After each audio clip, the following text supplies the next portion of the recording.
Bon alors avant de commencer à tourner, on va peut-être nettoyer un peu la table. On va enfin y penser pour une fois. Pour une fois que j'y pense. J'espère au moins que ça s'appelle que j'aurai au moins 10 000 likes sur la vidéo. Bon, c'est toujours aussi crade, entre guillemets, le bois est toujours aussi peu beau sur ma table. Mais au moins, j'aurai une table propre pour pouvoir faire une belle vidéo de déballage. Ensuite, on prend un deuxième chiffon. On recule un petit peu la caméra. Et on nettoie la lentille avec un petit chiffon adapté. Bon, le focus va totalement être défait pendant quelques secondes.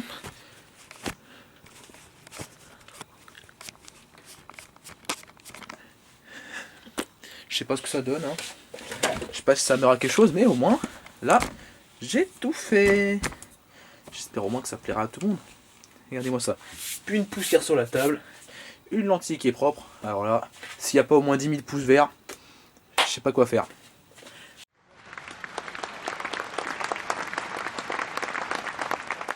Salut à tous, c'est Statman et bienvenue pour cette nouvelle vidéo Shin-Tok-Tok à votre porte pour un petit déballage du Cubot GT95. Donc le Cubot GT95 c'est tout simplement un petit téléphone sous Android qui coûte une cinquantaine d'euros sur internet, qui est un téléphone pas tout récent. Donc on va essayer de voir dans ce déballage déjà un premier aperçu de la boîte et de tout ce qu'il y a dedans. Donc avant de commencer le déballage formellement et dans toutes ses longueurs, nous allons déjà parler un peu du transport de ce téléphone. Donc ce téléphone c'est le premier téléphone que j'ai commandé chez la boutique en ligne Gearbest. Donc Gearbest, on m'a toujours recommandé ce site comme étant un bon site, voilà, qui est assez sérieux. Ce téléphone, je l'ai commandé le 12 septembre chez Gearbest. Et je l'ai reçu on est le combien aujourd'hui? On est le 14 novembre 2015. Donc je pense qu'il y a un léger foutage de gueule de la part de Gearbest. Déjà ça met bien dans l'ambiance pour ma part, moi qui n'ai jamais commandé chez eux, première commande que je fais, elle met 2 mois à arriver. Enfin, du moins, elle met 2 mois quasiment à être expédiée, parce que dès qu'elle m'a été expédiée, elle m'est arrivée en 8 jours, grâce à mon habituel même transporteur, qui est PostNL Airmail, qui fait toujours les choses bien. Le paquet, comme d'habitude, est matassé de bulles. Là-dessus, il n'y a pas de souci du côté de PostNL Airmail. Par contre, du côté de Gearbest, là, je pense clairement qu'ils ont merdé.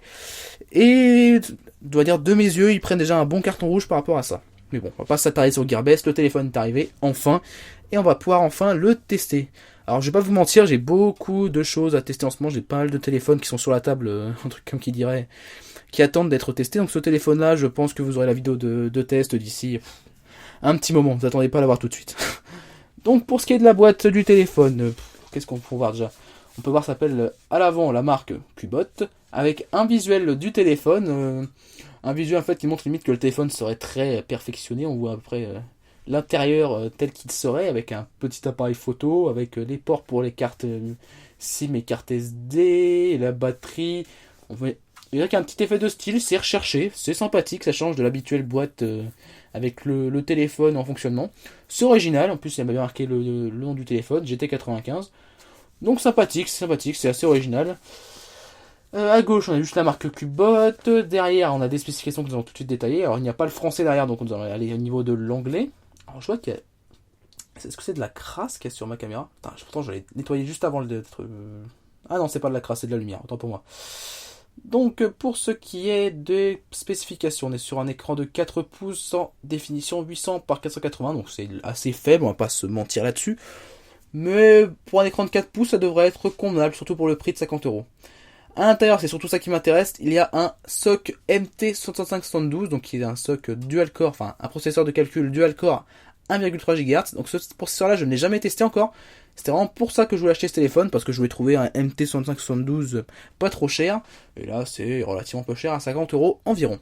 Donc Android OS, bien sûr, normalement sous Android 4.4. dedans les basiques 512 Go de RAM et 4 Go de mémoire de stockage.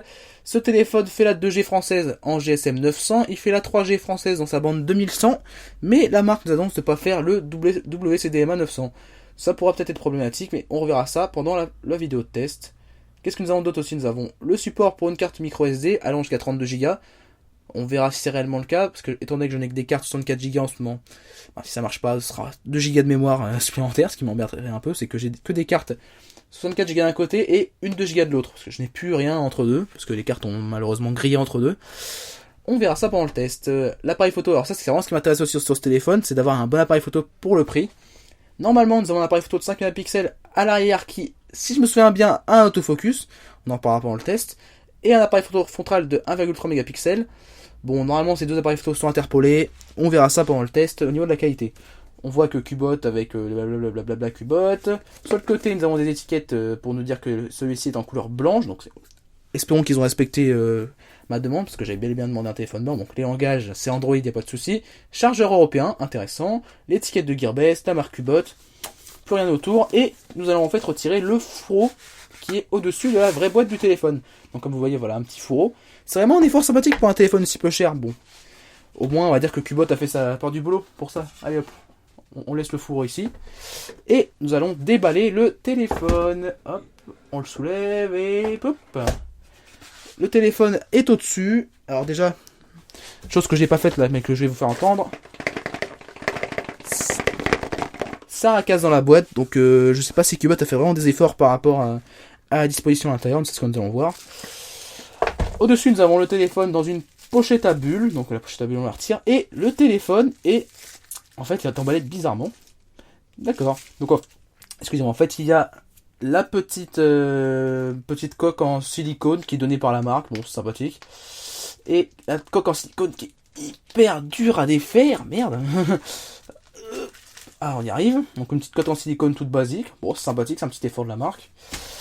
Par-dessous, nous avions une petite pochette pour protéger l'intérieur. Dedans, qui protège l'appareil photo, nous avions une étiquette avec les IMEI que je vous montrerai pas. Et nous avons après le téléphone. Alors là, le téléphone sans batterie, il pèse vraiment quasiment rien. Donc on verra pendant le test si chaque fois ce téléphone, disons, pèse plus lourd. Enfin, même peut-être de manière factuelle, on verra si chaque fois je le fais ou pas.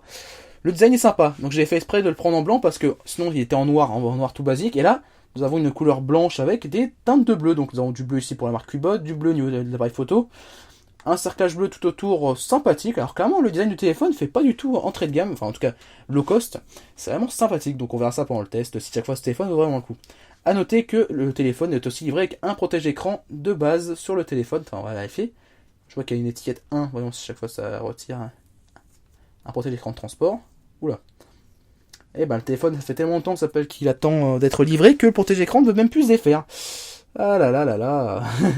Bon, on va essayer de se galérer. Voir si c'est possible. Voilà. Le protège-écran se retire. Et il a bel et bien un protège-écran en dessous. Mais bon, je le retirerai au moment où je commencerai à le tester. Donc voilà, qu'est-ce que nous pourrions dire sur ce téléphone? Appareil photo à 5 mégapixels avec un flash. Avec un flash, c'est sympathique. Bon, elle est vraiment toute petite, la LED du flash. On verra si elle vaut vraiment le coup. Un haut-parleur arrière, la marque Qbot. Qu'est-ce qu'on pourrait dire d'autre? Tous les boutons sont à droite, ce qui fait qu'à gauche, nous avons rien du tout à part la bordure bleue. Donc à droite, nous avons le bouton power qui est relativement haut et le bouton de volume qui est encore plus haut. C'est vraiment une position qui est atypique. Je sais pas si vous pouvez voir, mais c'est quasiment collé à la hauteur du téléphone, ce qui est bizarre. On en reparlera pendant le test. En bas, nous avons un micro. Nous avons qu'un seul micro sur ce téléphone. Et là, peut-être un petit carton rouge pour ce téléphone. On en reparlera encore une fois. Le fait que nous ayons la prise jack 3.5 mm et le micro USB qui se collent vachement. Donc je ne sais pas si on pourra, en utilisation, utiliser la prise casque et la prise jack en même temps. On en reparlera pendant le test. Une fois de plus, j'ai dû répéter cette expression au moins 10 fois pendant que je parlais. Donc ouvrons rapidement le téléphone pour voir ce qu'il y en a à l'intérieur. Donc à l'intérieur, nous avons un emplacement pour mettre la batterie que nous allons mettre après. Et bonne chose, ce téléphone est équipé donc de 2 ports pour carte SIM, ce qui est bien, et un port pour carte micro SD, mais ces ports ne sont pas, disons, on va dire combo en fait. C'est pas des ports qui sont empilés l'un sur l'autre. Là, ils sont vraiment, séparés de chacun d'un côté. Ça, c'est vraiment une très bonne chose. Ça évite par exemple, comme pour le Doogie F3, pour ceux qui se rappellent, d'avoir un port, petite notification, d'avoir un port micro SD et un port SIM qui se superposent et qui est totalement ingérable dès que vous le sortez. Bon. un bon petit point pour ce téléphone. Passons tout de suite au reste des accessoires. Nous avons un protège-écran supplémentaire. Bon, petite attention sympathique, ce téléphone est vraiment bien fourni. Hein. Une petite coque, un protège-écran déjà installé. Donc je me fais harceler. Hein. Un deuxième protège-écran, donc un guide de démarrage rapide qui est totalement celui qui est basique sur les Qbot. J'ai déjà vu plusieurs fois sur plusieurs téléphones Qbot, donc il est classique. Il est en anglais, il n'est pas dans d'autres langues que l'anglais. Ah si, autant pour moi. Il est en anglais, en allemand, en espagnol. Il y a même du français. Wow, oh là là, mais Qbot a fait des efforts. Vous pouvez augmenter la sécurité, blablabla, on verra. Bon, pareil, je m'amuserai à le lire, voir s'il est en français correct, et on en reparlera pendant le test encore une fois. Qu'est-ce que nous avons d'autre dans cette boîte? Nous avons un petit chargeur secteur qui rentre dans nos prises, logiquement. Bonne chose. Ce chargeur secteur me fait largement penser à celui du OnePlus One. Le poids est honnête. On verra si pendant le test, si c'est agréé d'ici là ou pas. Ensuite, nous avons un câble micro USB qui, lui, par contre, fait très Samsung. Oula, on est vraiment dans la copie ici, ça me dirait. Qu'est-ce qu'ils ont branlé, Qbot? Ce câble, il y a une petite étiquette, le Qbot, qui dépasse ici, mais bon, on est carrément sur un câble très générique et qui ressemble beaucoup à un câble Samsung. On verra si chaque fois il est plus durable que celui du Doogee F3. Et déjà, petite remarque, je trouve que le câble est vachement long. Je vais prendre un autre câble USB à côté de moi, pour vérifier. Donc voilà, avec un autre câble USB plus classique, et mes craintes sont bien fondées. Le câble est bel et bien plus long. Donc encore une fois, je vous invite à aller voir la vidéo de test dès qu'elle sera postée pour voir si cette longueur de câble est reliée au fait que, tout simplement que ce câble micro USB plus long est nécessaire. On verra ça pendant le test, mais déjà clairement, ce point-là, ça pue. Ça me rappelle le 15 long G9000 et c'est pas une bonne chose, sur ce point-là en tout cas. Qu'est-ce que nous avons d'autre ensuite? Nous avons des écouteurs intra-auriculaires qui, eux, sont tout à fait banals et je pense qu'ils seront pas de super qualité. On verra pendant le test. Hein. Dernière chose qu'il y a dans la boîte, c'est la batterie du téléphone, ce qui va nous permettre, en superbe transition, de pouvoir allumer le téléphone et d'en avoir un premier aperçu. Parce que quand même, un déballage c'est sympa pour voir les accessoires, mais bon, si vous pouvez au moins voir un peu le téléphone en marche, je trouve que c'est mieux. Alors, est-ce qu'il y a encore de la batterie? Boot. Coucou. La batterie est encore chargée. Avec un écran de démarrage Qbot. Musique ou pas musique? Allez, faites vos paris tant que ça démarre.